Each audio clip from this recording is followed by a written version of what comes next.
Good afternoon, everybody. Welcome back to Agile Projects, Agile AI.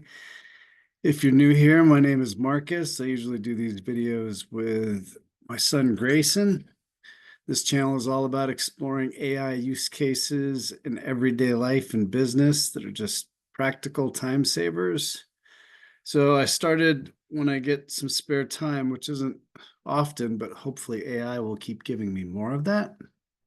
I'm trying to do like some AI use cases of the day to share.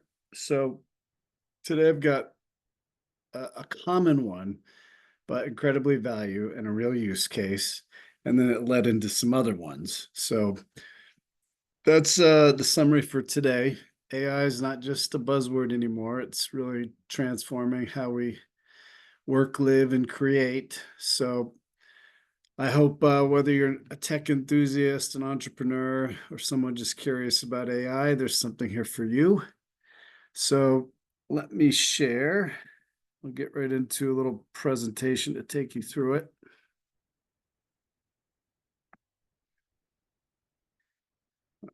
All right, AI use case of the day. So if you're like me, you get from 50 to 100 emails a day, and that's just my work email. The Gmail accounts are crazy. But today, even though it was actually a holiday, and today's date is October 14th. I think with AI videos, it's kind of important to state October 14th, 2024, because in another year, this use case will probably be a joke, but for now, it's interesting. So I received this very long email. It was 546 words. I can't share in terms of the names of the companies. So then I was like, I'll drop it into Word. I'll update the names and everything. And then I was like, oh. And that's kind of a lesson learned, I find, is there's a lot of, I think, ingrained habits we have in our work schedules. And first thing to kind of try to do is always check yourself. So I was about to sanitize it manually, like I would. Instead, I was like, no, I'm going to go to AI. We'll get into that dragon at the end. So first I started with the regular 4.0 model, and it was interesting. I ran into a minor issue. So the prompt you see at the bottom of this slide, and I'm sure I could have worded it better, and I was going to actually go to the playground prompt. It was open and free just on Friday, and now I've got to sign up and put in credit cards, so I didn't bother having it create a prompt for me. So here's the prompt: to sanitize this email, make it more generic, change the names so I can publicly share this, right? Provide me a word and paragraph count of the original email. Well, I had dropped this in Word and checked, and it was 546 words. 4.0 said it was 496 and 10 paragraphs. So I'm not sure why the word count was off. I actually had it rerun it, and it was a little closer, but it was still off. So then I decided, all right, let's have the new model and preview do it and see what we got. So again, please sanitize. And let me back up a step. What was interesting as well.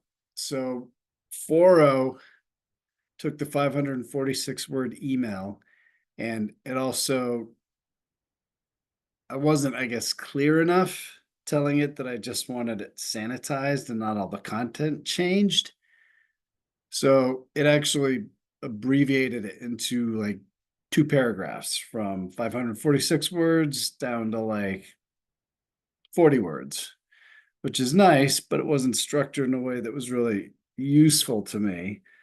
So this next prompt, I really focused on saying, you know, just change the names into cartoon characters, things like that, which it did. But the word count again, it was interesting. It was higher, 558 versus 546. So then from there, I just said, I thought, again, another little nuance, maybe again, better prompting is the lesson, but 3 bullets or less and pull out specific action items. It gave me 3 bullets, but it gave me sub bullets. And that's more than I wanted to read through.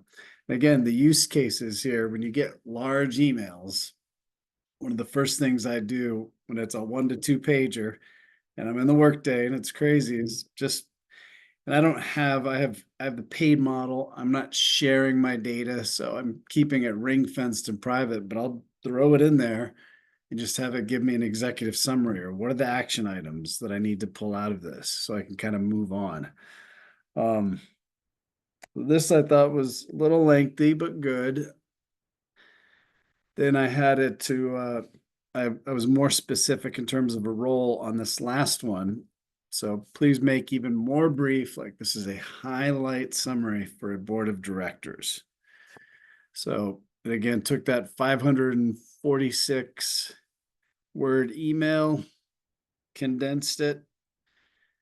And again, that's sort of the day-to-day interesting, useful use case. I don't just use it for business. My children, school they go to sends out a gazillion emails and varying lengths of quality and specificity, and I use this often there. Um, so this is one I want to do on the fly. I did not know this, but today I found out I was running and listening to a decoder esoteric kind of astrology gematria podcast that's actually hit the mark a high percentage of times in predicting future dates and events. So that's why I'm curious about it, and I like to mark things when they predict. And they also do a lot of technical analysis in the stock markets and kind of overlay all these decoding systems. So I was listening to that today, and the person brought up that 1924 and 1940 were both years of the dragon. And I was thinking, let's on the fly or just see what the tool comes up with in terms of parallels, because they're both the years of the dragon, but the dates of things line up, like Yom Kippur and a lot of other key dates and different calendars kind of line up. And if you look at the world stage, it's kind of interesting, right? It's looking like this is a setup year like 1940 to a lot of hot geopolitical fighting and saber rattling and war stuff. So I am going to stop sharing on this and see what the tool tells me about the years of the dragon as a comparison. So let me get over to ChatGPT.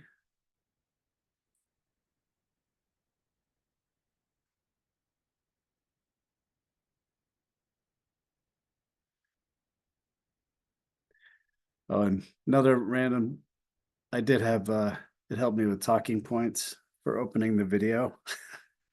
So we haven't been too prepared with ones in the past, so hopefully that improves the quality.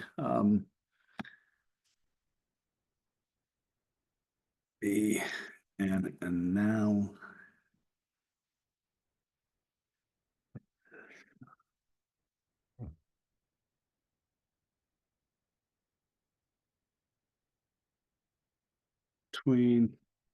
1940, I mean 2024.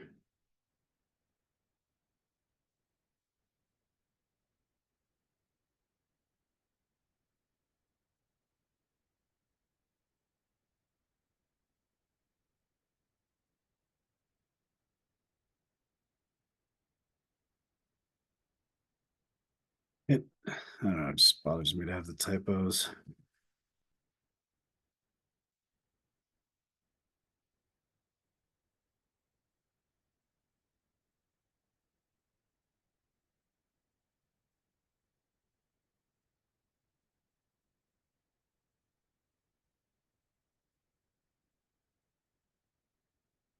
Imagining to Pierce, drawing parallels. It's doing its thinking. Love watching it, spotting key trends, organizing information. All right. Doesn't want you to get bored, so.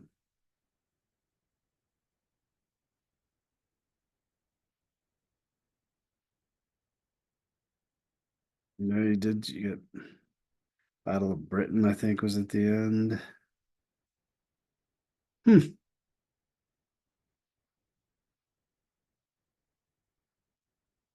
Technology reshaping warfare and society.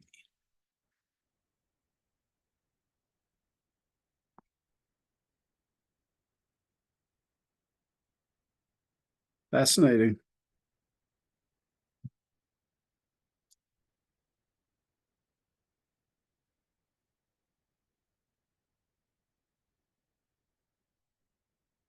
All right.